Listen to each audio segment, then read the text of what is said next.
Welcome to the New World, thorough conversations in times of change. My name is Ad Verbrugge, and today my guest is Glenn Diesen. He's a professor at the University of South-Eastern Norway on international affairs.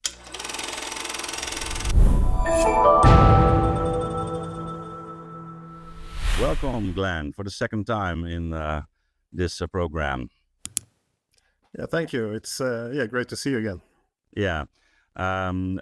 First of all, I would like to congratulate you with the appearance of the Dutch translation of your book, The War in Ukraine. It's called in Dutch, De Oorlog in Oekraïne, and the Eurasiatische Wereldorde. I will show it to the public.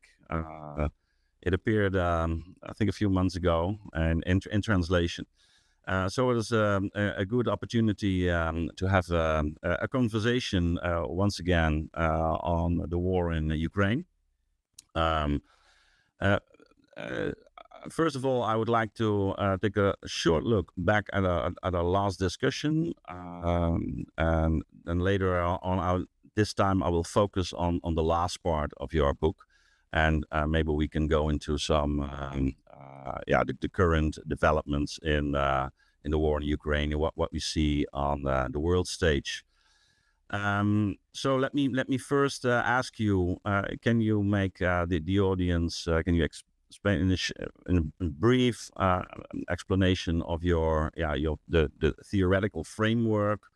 Because that's, I think, one of the important things in your book, that you have a specific framework. You look at the war in Ukraine from the more an eagle perspective, from the, let's say, the broad geopolitical developments, in which some key notions are very important. One of them is the so-called Westphalian order and the transition of the Westphalian order to this so-called rules-based order.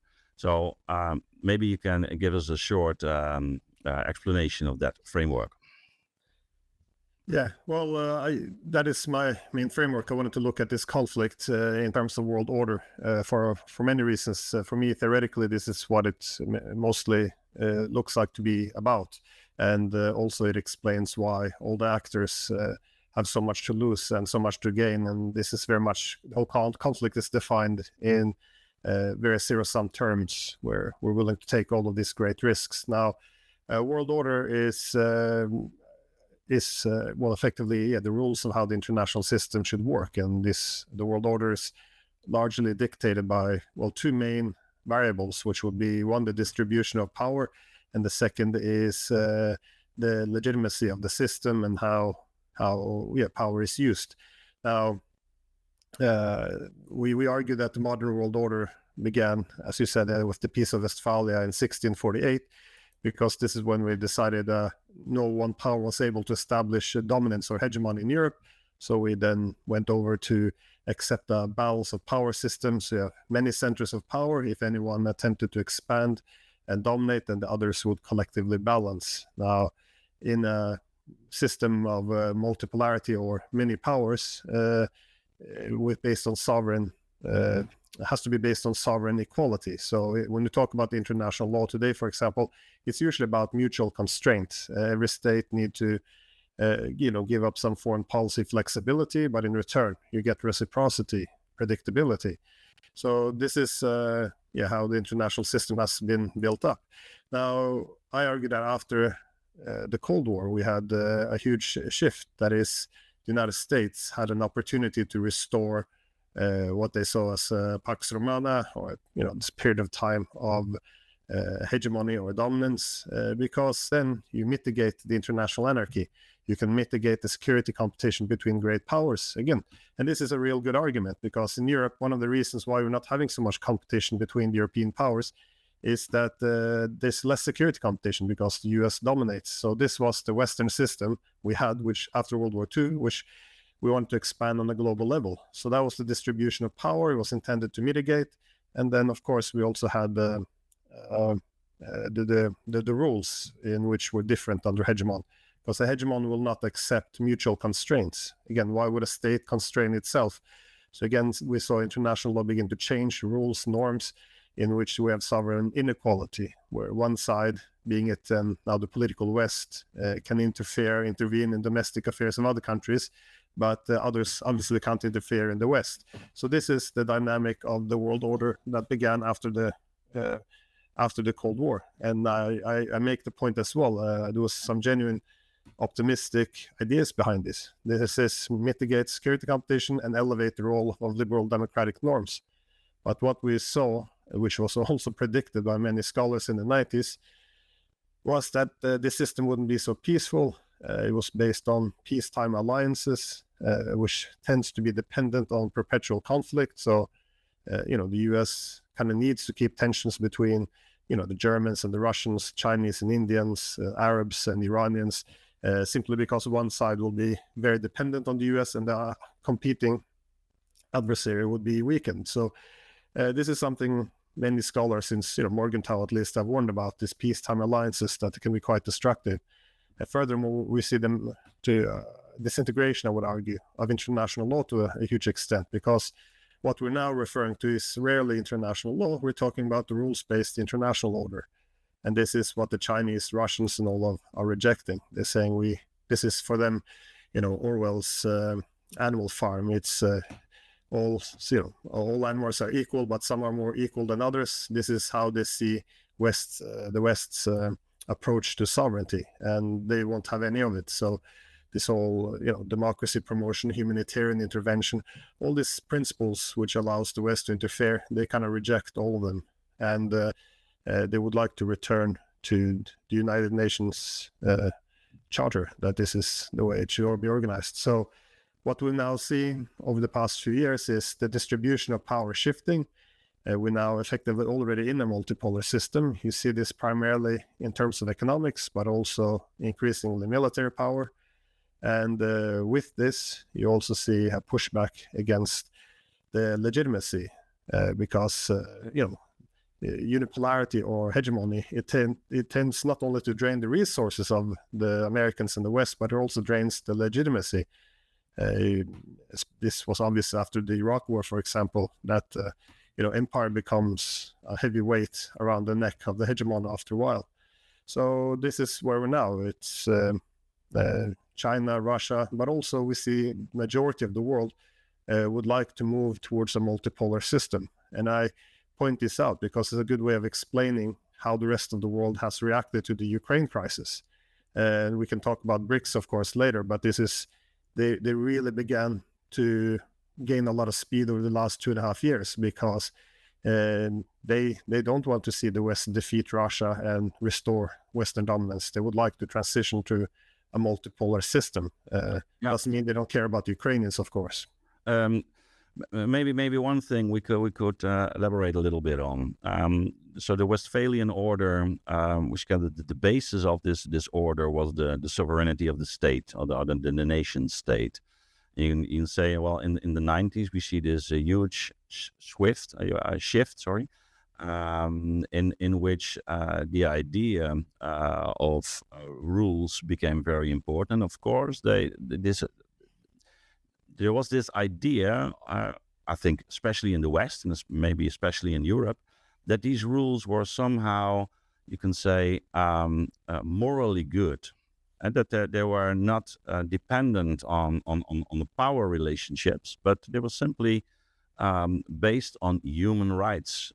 So they had we had this idea that, for example, interventions were not simply interventions out of power and trying to a hegemon that is trying to dominate other countries, but he was like a policeman, and we use this notion of intervention because we had this idea that these interventions were some legitimate, not on a political basis, but on a moral basis, and not even on the basis of an international law, but you can say they were based on a moral foundation.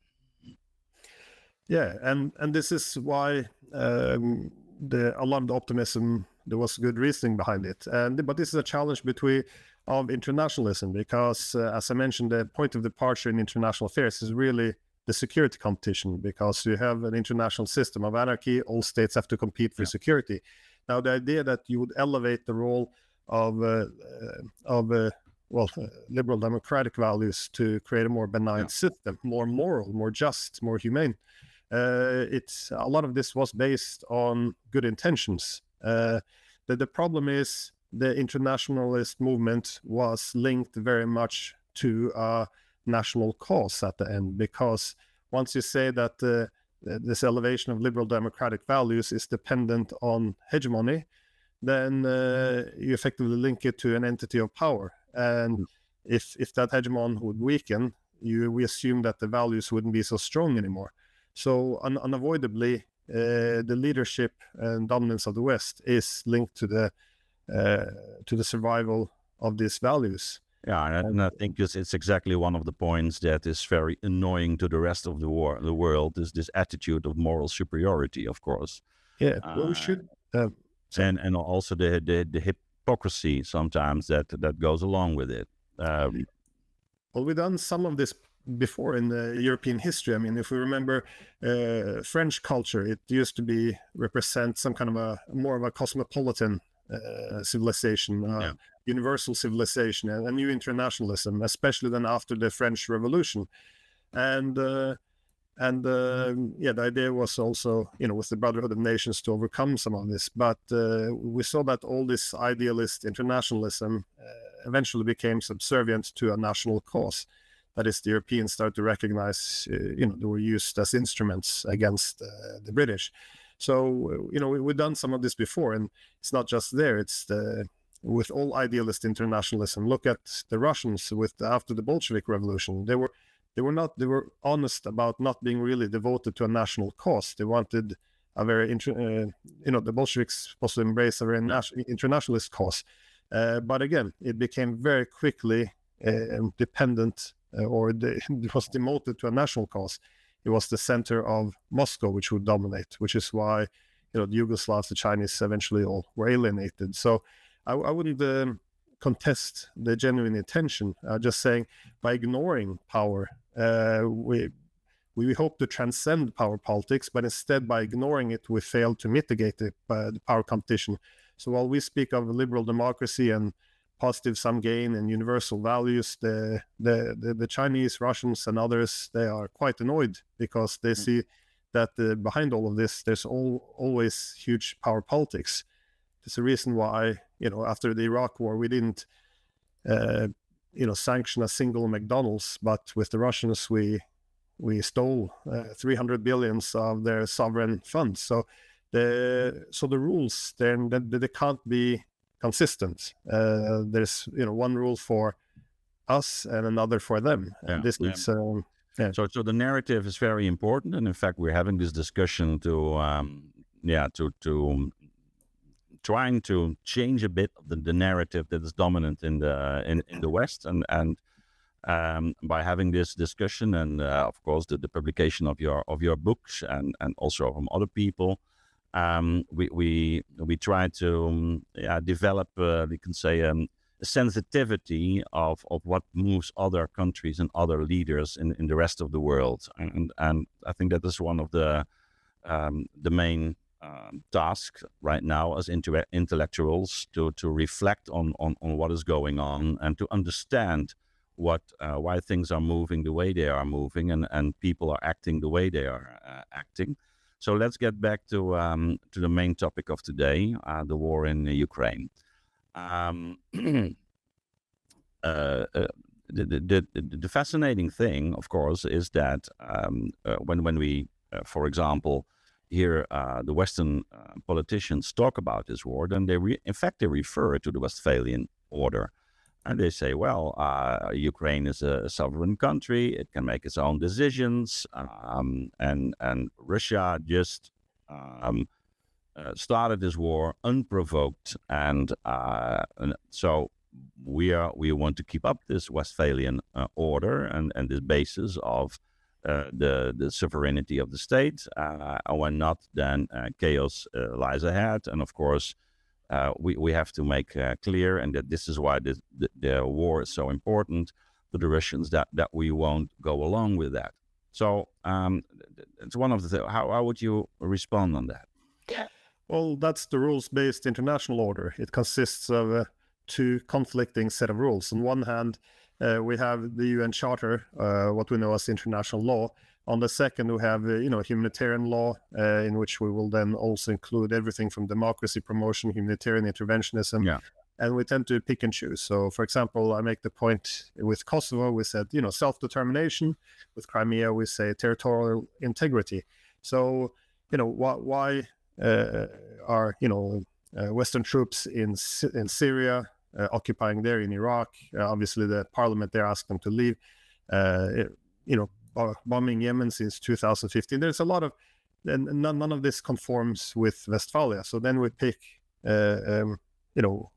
other justification of sovereign inequality. But on other areas where, for example, Russia invades Ukraine, we're not going to champion the idea that, Russia protects the rights of minorities in Donbass, who are, killed routinely for 7 years or 8 years.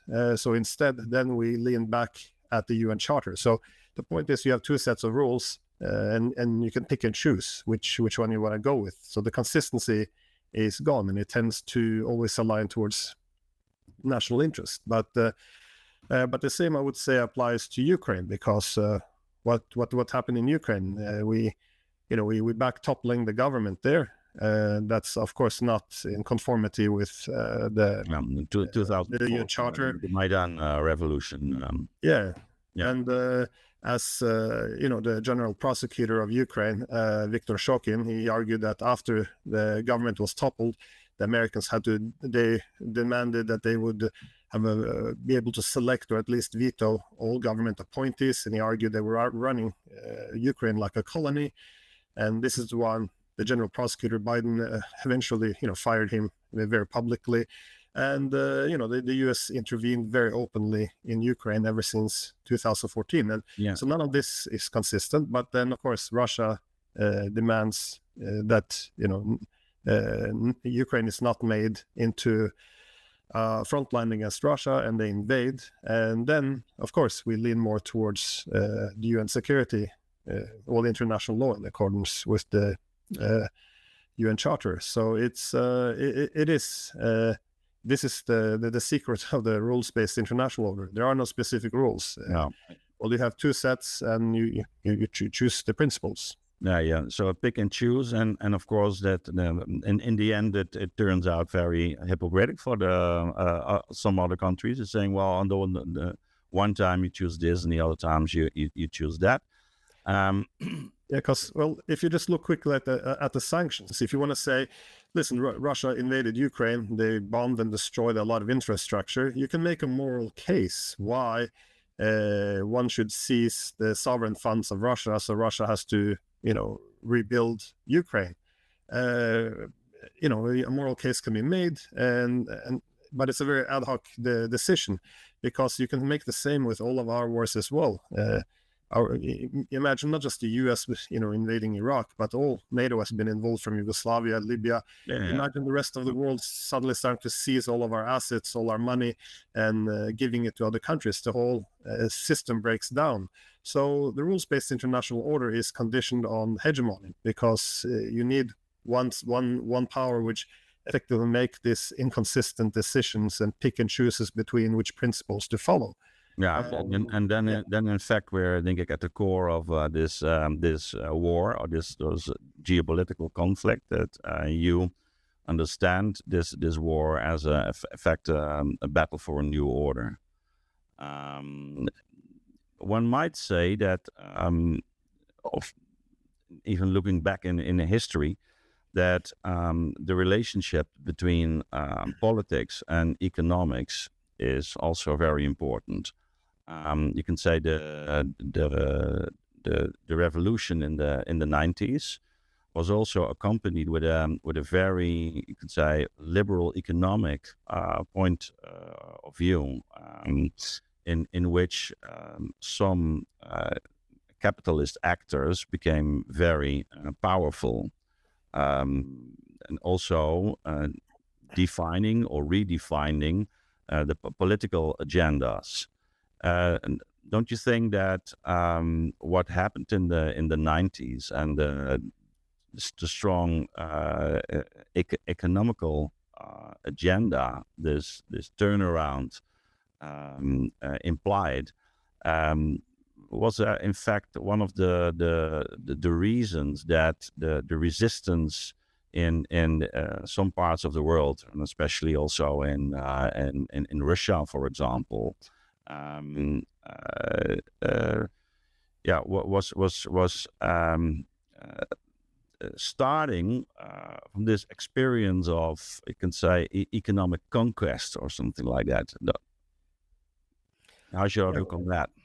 No, for Russia it was dramatic experience, because they, of course, they wanted to liberalize their economy overnight, commit fully to free markets and laissez-faire economics. So, but this was also linked to the wider political objective that they thought they would, abandon all of socialism, go free market capitalism, and they would become part of the political West as a community. But instead, what they saw was their economy, their transition led to mass corruption, economic collapse, social collapse. I mean, people were dropping dead really like flies. It was so the 90s was a horrific time in Russia. But not only that, you had a huge oligarchy being built up, and those oligarchs started to move across to London. They went to the United States, and they seized control not just over corporations and the media and a lot of societal institutions, but they also began to have more and more influence over politics, beginning to dictate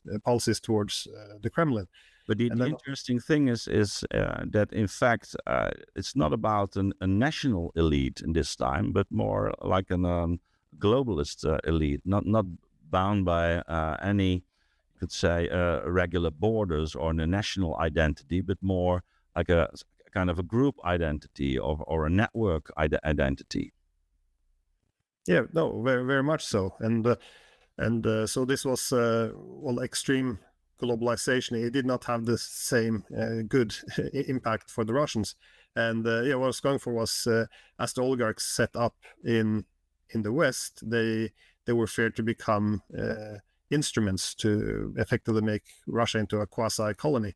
And this was when Putin took over. This was the first thing he said, that the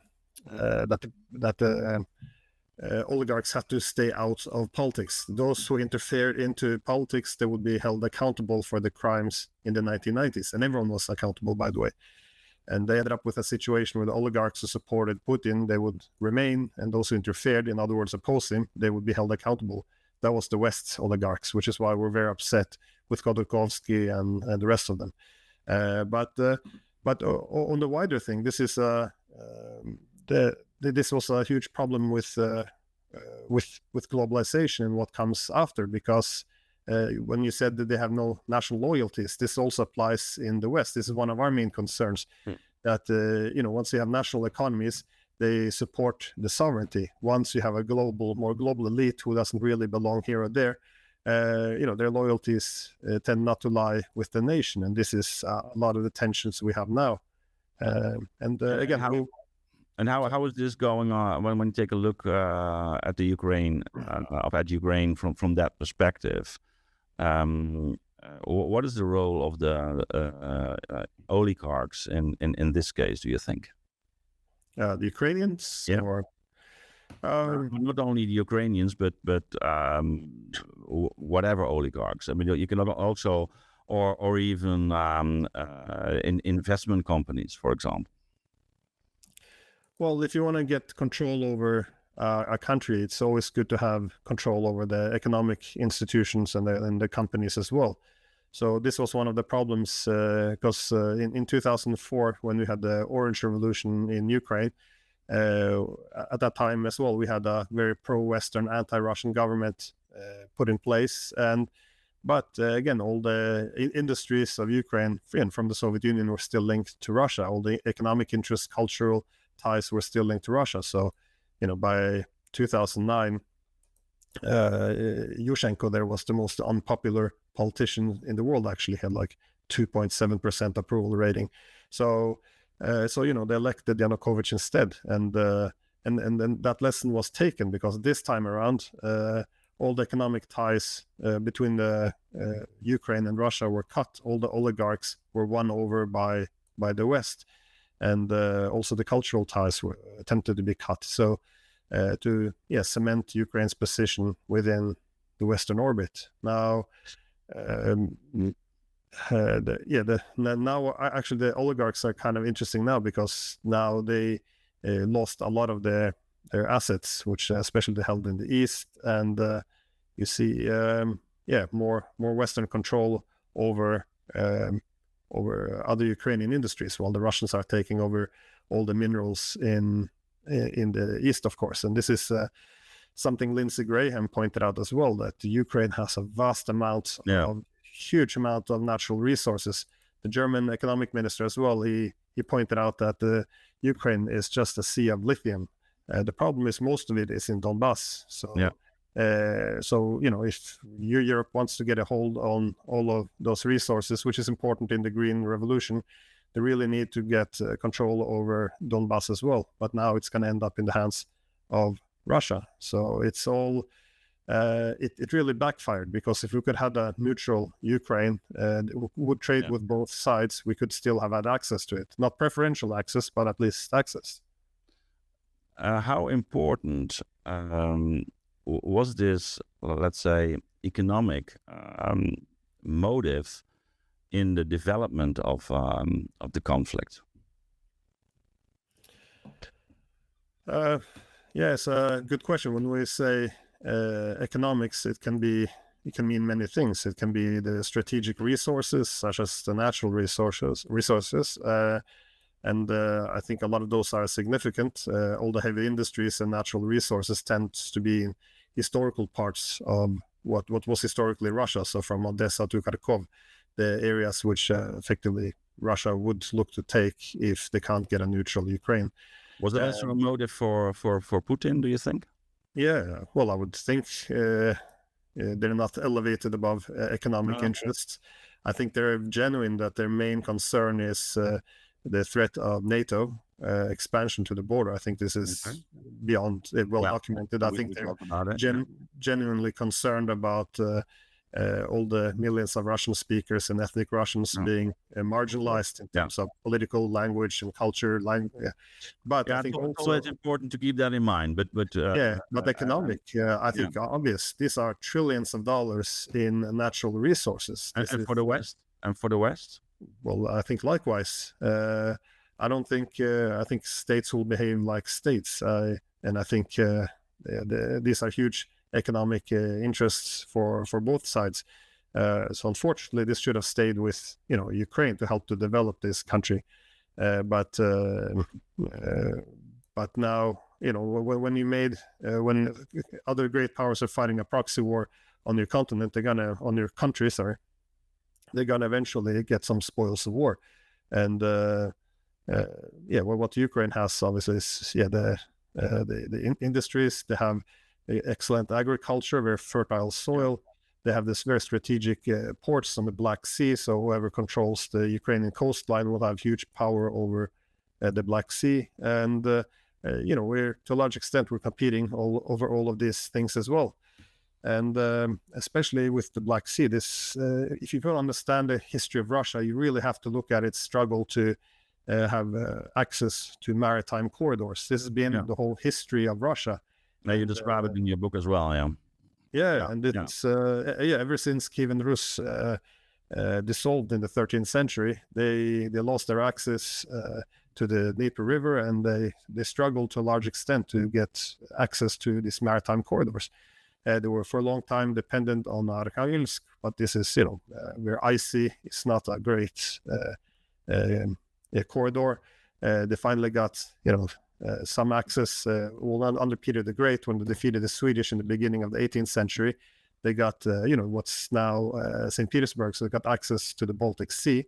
And of course on the Black Sea is also an important corridor. The problem is that the NATO is challenging all of these three. Here in Norway, for example, we're important balancer for the Americans to contest the Arctic corridor of the Russians. former NATO Secretary General Rasmussen, he openly said, we can now put a blockade on the Russians in the Baltic Sea now that we have the Finns and Swedes as NATO members, something the Baltic states and Poles keep saying as well. And the same, I think, overarching objective was also the appeal of getting Ukraine into the Western orbit. If you can expel the Russians from Crimea and make it Sevastopol into an American or NATO naval base, that's the end of Russia in the Black Sea. And this is also why the Crimea has been a huge priority for the British and the Americans. I mean, we did the exact same thing in the 1850s with the Crimean War. The objective was to expel Russians from the corridor in the Crimean War and effectively push them back into Asia, reversing their position as a European great power.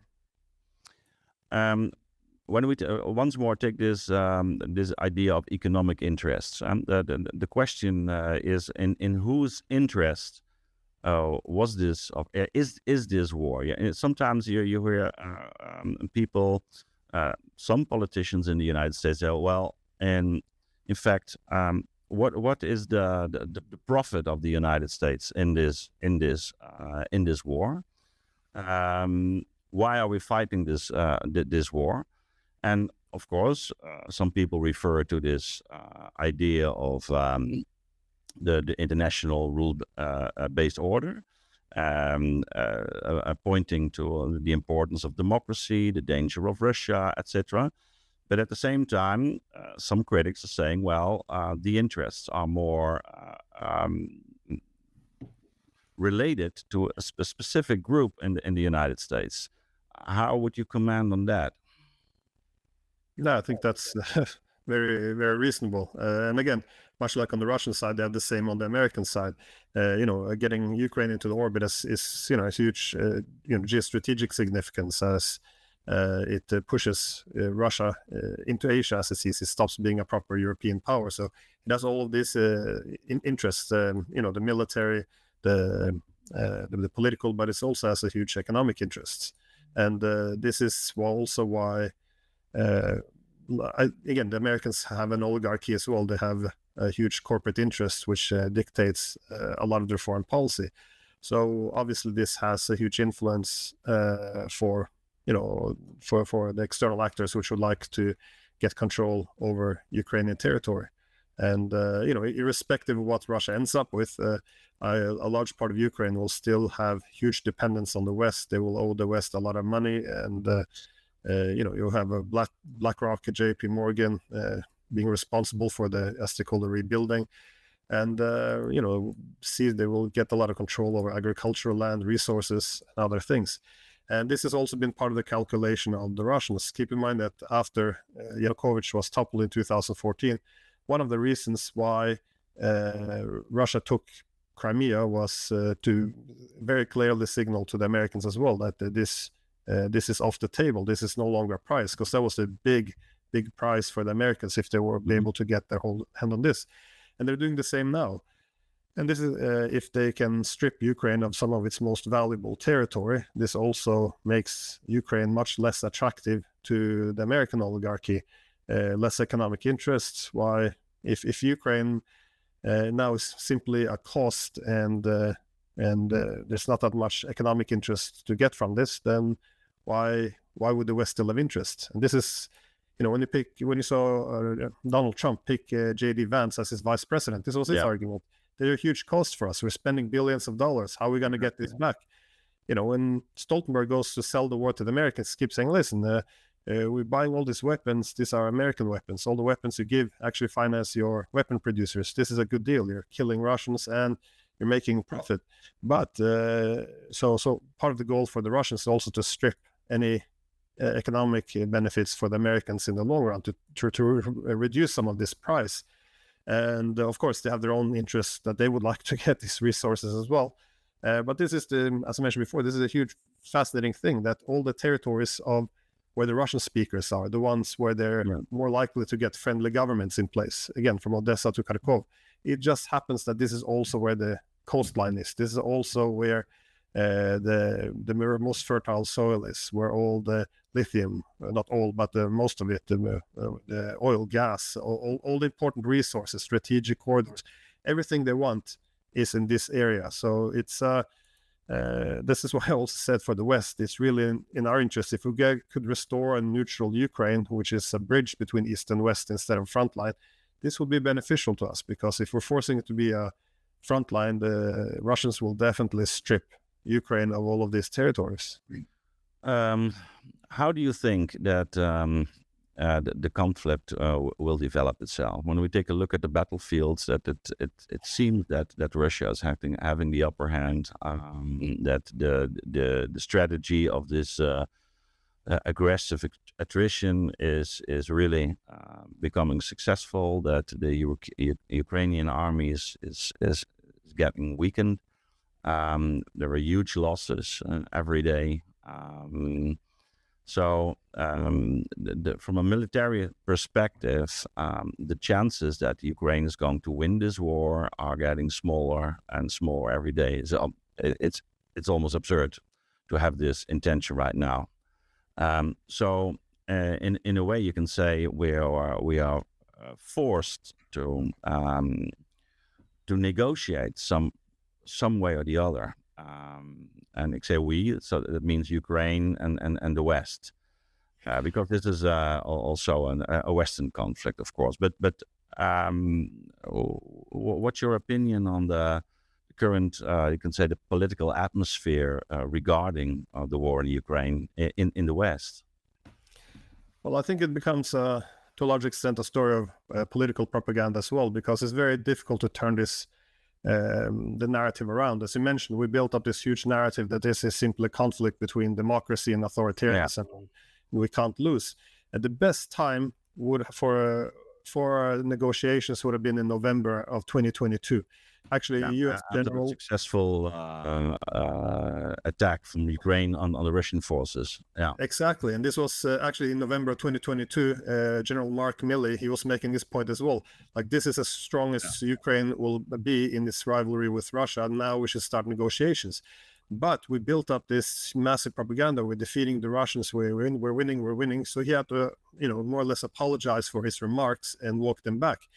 But it's important to note how they ended up in that position, because keep in mind, when the Russians went into Ukraine in February of 2022, they went with a relatively small force of, I think, 90 to 100,000.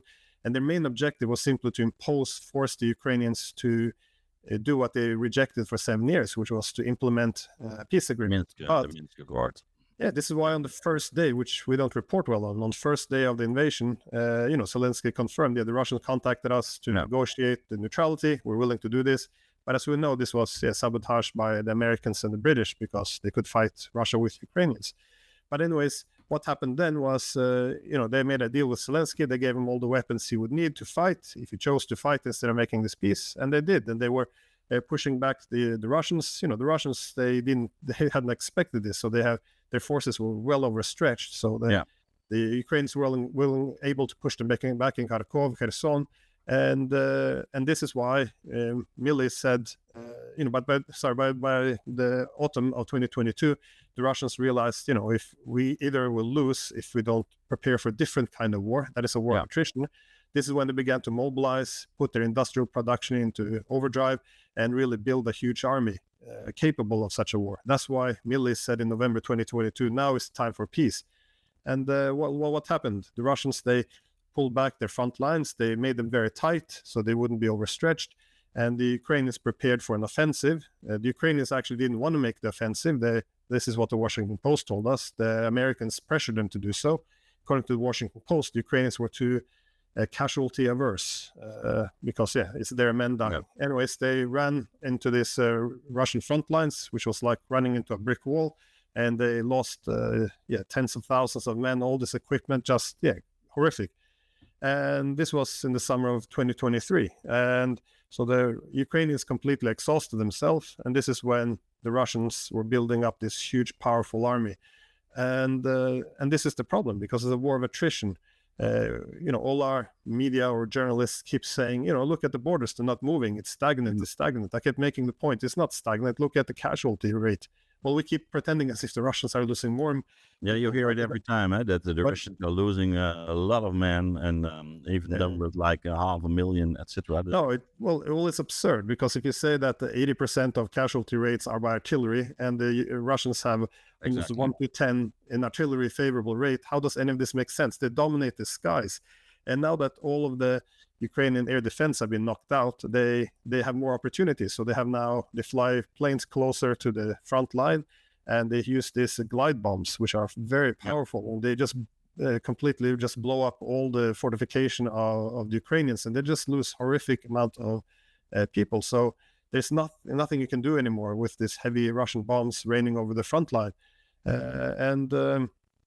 And once one thing goes wrong, everything goes wrong, because now after they lost air defense, they can use the bombs. Now that they use the bombs, they're knocking out all the manpower. Now they have a shortage of manpower, and they have shortage of equipment. And now that the Ukrainians see that they're losing, we have also more people from the Ukrainian leadership who are making deals with the Russians. If you might have noticed, the Russians seem to have better and better intelligence on where all the bases are, where the British and American troops are, British and French, sorry. And, so there are more and better targets now as well. So once things start going wrong, it really goes wrong.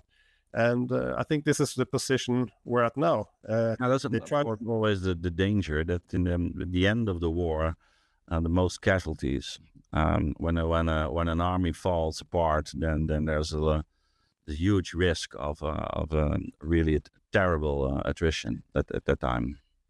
Yeah, look at the Germans in the Second World War, when they had to pull back. This is when it's disorganized. This is when you take huge casualties. The same with Ukrainians now, because across the front line, you see they have to withdraw all the time. And what really happens?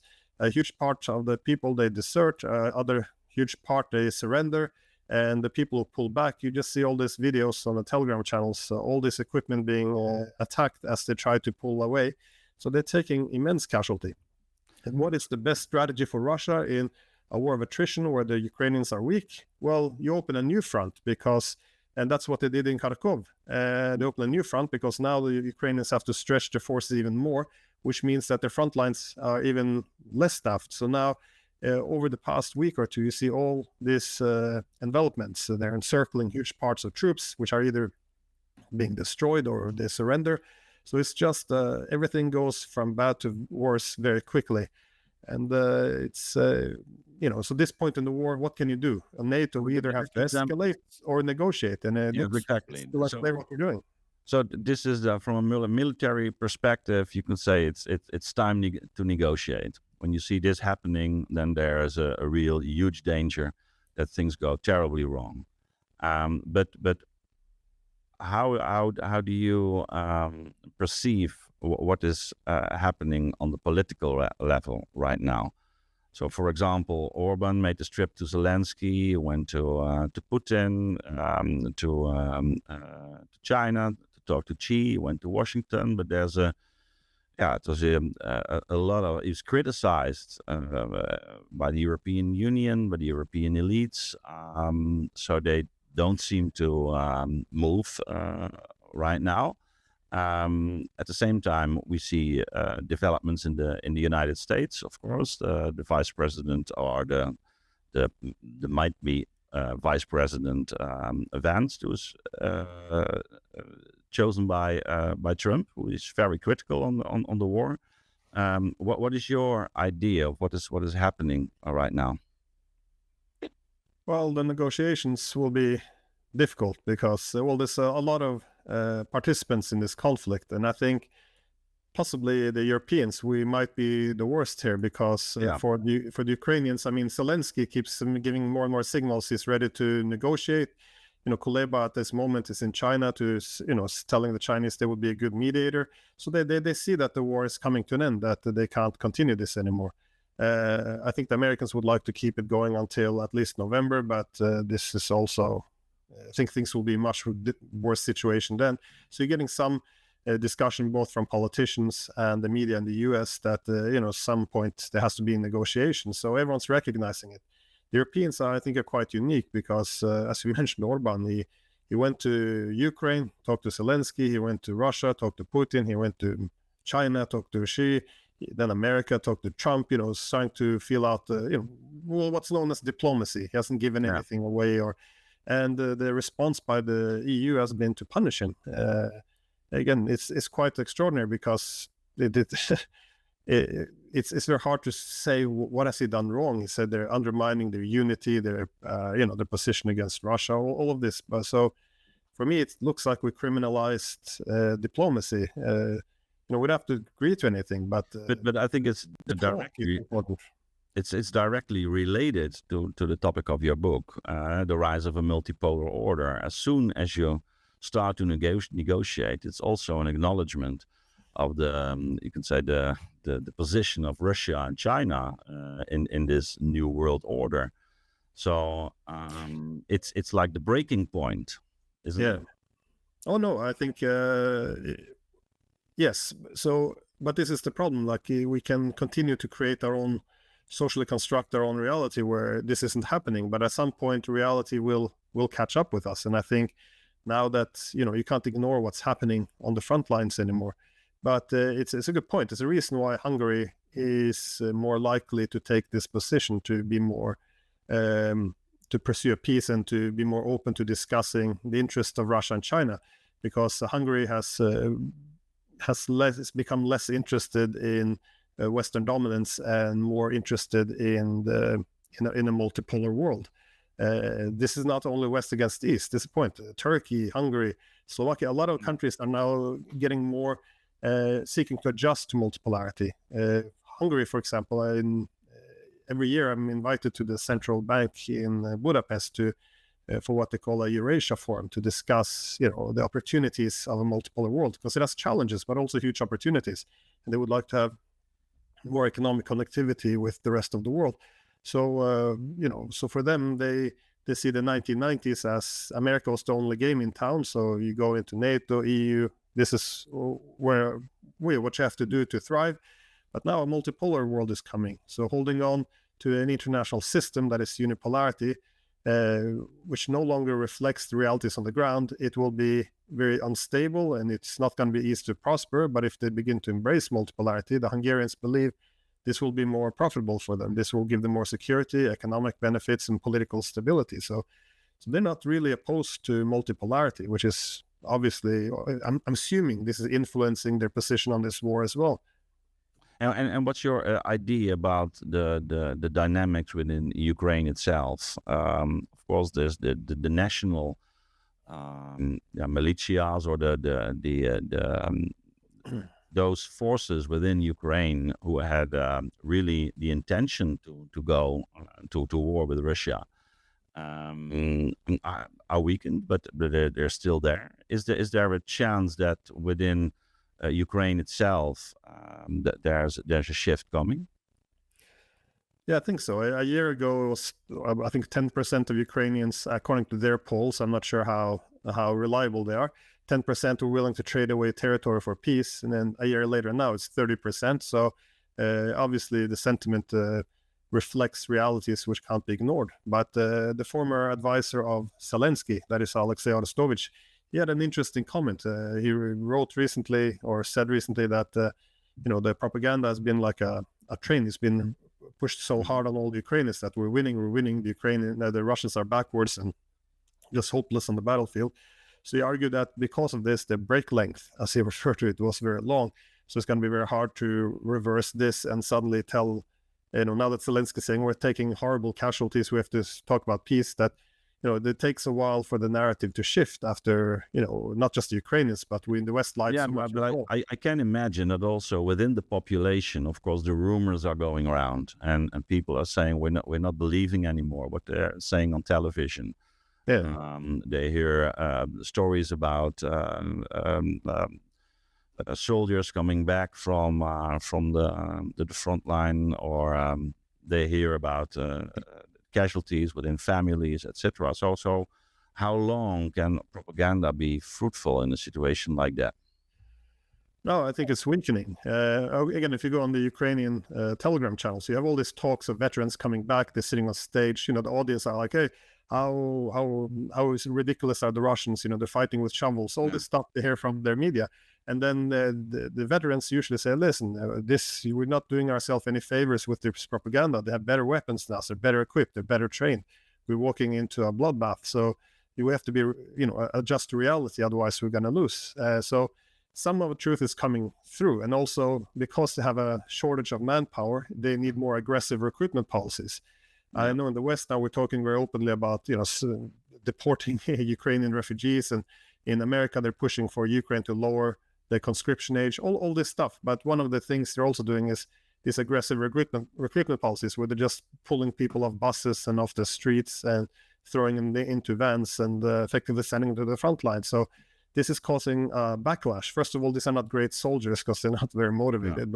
But second of all, you're now having huge pushback in society. Women have become, I think, an important voice because they can actually take to the streets without they protest against recruited. Yeah. But also in Ukrainian channels, you see Telegram channels, you see every night these recruitment cars being burned. Every time they see vans, which is suspected to be a recruitment van, they set them on fire. You have people who own vans, carpenters, whatever, who write signs on their own car saying, this is not military recruitment, don't burn me effectively. This is, so there's some more opposition building up within society against the Zelensky government. And people are losing faith in the government. They don't believe that they can win anymore. So all of this, of course, if you can't ignore it anymore. I think they could ignore it for 2.5 years, but now it's definitely coming to an end. Okay, to finish our conversation, how do you think the next 6 months will look like? What is your prognosis of the war? And on the is it and on the of course on the political field as well. Well, politically, things are changing. Again, it's very hard to make predictions politically because, look what happened over the past month. Over a month, you had this, we went from Biden being the sharpest politician in American history to suddenly this disaster debate in which the Democratic elites turned on him. So there are different scenarios in the United States. Definitely. And that's also very important. So between Trump, Vance, and probably Kamala Harris, it can be pushed in either direction. And of course, it's important for at least the Democrats to at least salvage some of this war. So it depends how they react, because for them, they can either encourage the negotiations or they can delay defeat by escalating. So more heavy weapons, strike deeper into Russia, which can disrupt the concentration of forces, logistics centers, infrastructure. Yeah. So it is significant. So it's either escalation or negotiation. It depends kind of how the political changes are in the United States. But within Ukraine, I think, things will quickly go from bad to worse. But part of the problem is even if they want to negotiate, they have the far right or, the different Nazi battalions, be it Azov and all, who will not accept any negotiations. It's important to note how central role they had. They were, the spearhead at Maidan. They were the ones who had to be used in the so-called anti-terrorist operation against Donbass when regular Ukrainians didn't want to kill their own citizens. They're the one who had to force Poroshenko not to implement the Minsk agreement. They were the Americans could also rely on overturning this platform of Zelensky. They're still powerful. So it's going to be very hard to make any peace if they will use it as a veto. Americans have used it. You also hear those stories of the Azov militias that are not complying with certain orders they were given. So, well, this is the problem. How do you look at that? Well, once you're losing, in Ukraine, there's a lot of different groups. You have, the I would say, majority of society. Then you have the Azov and the far right. Yeah. Then you have the military, you have the political leadership, and a lot of them have premised their cooperation and partnership on victory. Now it's becoming evident that they're losing. A lot of them are predictably turning against each other. So, the new general now, Sirski, the Azov and all of them are accusing him of, sending him into bloodbaths and weakening them. I mean, he could be doing it on purpose to weaken, who's be a veto on peace negotiations. But of course, that would be a conspiracy theory. But also, if he begins to talk negotiations, then they might turn on Zelensky. The military is not quite happy about how Zelensky has, to some extent, been fighting a PR war. That is, he's been seeking to hold towns or send people into Krimki and other areas which haven't had that much strategic impact. It's mostly to stay relevant. And this was necessary for Zelensky. He needs PR victories to keep an interest in Ukraine, so the West keeps financing the war. But the military hasn't always been happy with being sent into the slaughter. So you have all these different groups now beginning to turn on each other. So yes, exactly. So the inner tensions will become more fearful and destructive within Ukraine itself. Do you think? Yeah, and I'm assuming that Russia at some point will seek to take advantage if he starts to reach out to some people in the military. Is there a danger of a coup, you think? Oh yeah, I think definitely. Yeah. The Russians don't believe in Zelensky anymore. They keep pointing out that he's no longer legitimate because his presidential term has expired. He keeps extending this authority he has. Unconstitutional position he has, in fact. Yeah. And but for them, they say he's not legitimate. So they're really trying to contest his legitimacy. And so I'm assuming that they're looking for someone in the political or military system who's willing to replace Zelensky and maybe promise them a good deal if they turn on him. So whatever divisions are growing within Ukraine, the Russians will definitely attempt to exacerbate this and incentivize the Ukrainians to turn on each other. And so I think, it's going to be very hard to keep things going. Even the last week, I mean, there's only one option for Zelensky, and that's just to continue the war, because as soon as he is going to negotiate or ending the war, then his position will be done. Oh, I agree. So his personal ambitions is also a variable, of course. It's a bit like the Israeli situation. Netanyahu, like Zelensky, once the war is over, they're also finished. So, and Europe. What do you think? What will happen in Europe? Or scenarios of what will happen in Europe? Well, I keep making the point. I think America will be fine. They are very pragmatic. The Europeans, we seem to have gone all in on this war. So I'm not quite sure if the Americans begin to pull their support. The Europeans might try to substitute some of this, but it's not going to be sufficient. But we haven't really. This is the problem by opposing Orban's diplomacy and everything. We don't have a plan B anymore. Our only plan was victory, and it's not working. So we should.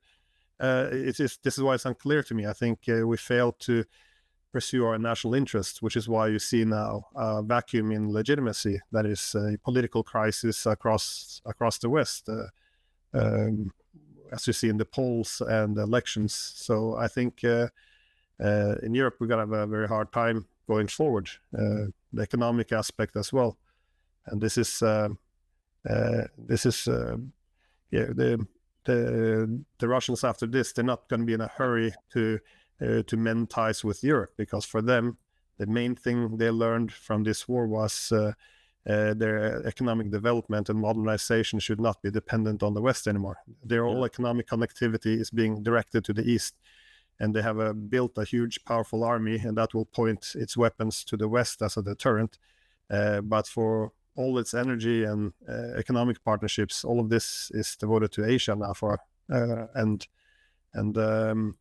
So American general, he made a point yesterday. He said that we're going to have the same Russia, possibly more powerful, the same people running it, but Russia's going to be very, very angry. And we tend to be so upset with Russia. We tend to ignore that this sentiment is mutual. That they blame us for the tens of thousands of Russians who have died by pushing NATO, sabotaging peace agreements, fueling this war, now striking. In our media, the attack, for example, on the beach in Sevastopol became a footnote. In Russia, they watched how effectively American missiles programmed by the West were killing their civilians and small children on the beach. So there's a huge anger there. So they're not going to be in a rush to make friends. They're gonna focus on BRICS. They're gonna focus on organizing a new economic model. That means their technological partnerships, transportation corridors, banks, currencies. They're busy now also with the commodity exchanges, setting up all of this, which is decoupled from the West. And we're seeing from the Western side, even our friends from India to Turkey, all of them are very eager to jump on board. The Arabs, they all want to diversify. They all want multipolarity. So, and this is a great irony. If you look at institutions like BRICS, as I mentioned before, they used to be almost a talking club. Over the past 2 years now, it's become a real institution with a long line of countries wanting to join, looking for new international economic architecture, which is more decoupled from the West. And this is going to happen. So this is what multipolarity looks like. And as long as Europe is not acknowledging that this process is going on, it's even getting worse for Europe itself. Yeah, it didn't have to be this way, because Europe should aspire to be, collectively at least, the one center of power in a multipolar world. But what are the Americans doing now? They are, they're pressuring the Europeans to cut themselves, not just of Russian energy, which is destroying our industries, but now also cut ourselves off China. This has become a main objective, and you see it reflected in the European media. They're very obedient. Every day is articles about how China is very aggressive. We shouldn't be dependent on them. But the problem is, if Europe becomes only reliant on the United States, we're not going to have much of political sovereignty anymore.